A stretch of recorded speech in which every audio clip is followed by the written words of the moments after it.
Very good. By the way, আপনি কি এখানে রেগুলার আসেন? হ্যাঁ, আমি রোজই এখানে আসি। খুব ভালো কাজ করেন আঙ্কেল। আমি তো রোজ সকালে নামাজ পড়ে তারপরে মর্নিং ওয়াকের জন্য বের হই।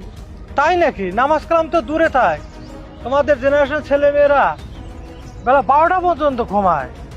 এই ধরো আমার ছেলেটা, তাকে তো তুমি জীবনে 12টার আগে ঘুম থেকেই তুলতে পারবে না। সারা রাত ফোন চালাবে, টিভি ল্যাপটপ, তারপর রাত 4টার দিকে ঘুমাতে যাবে। কখন সকাল হয় কখন দুপুর হয় এটা তো জানেই না, দেখেও নাই। আপনি ঠিকই বলছেন আঙ্কেল। ধর্ম, কর্ম, এক্সারসাইজ এইসব আসলে আমাদের জেনারেশন থেকে উঠে গেছে। আপনার মতো এত ভালো মানুষের একটা ছেলে, সে নাকি আমার বেলা 12টার সময় ঘুম থেকে ওঠে, এটা কোনো কথা?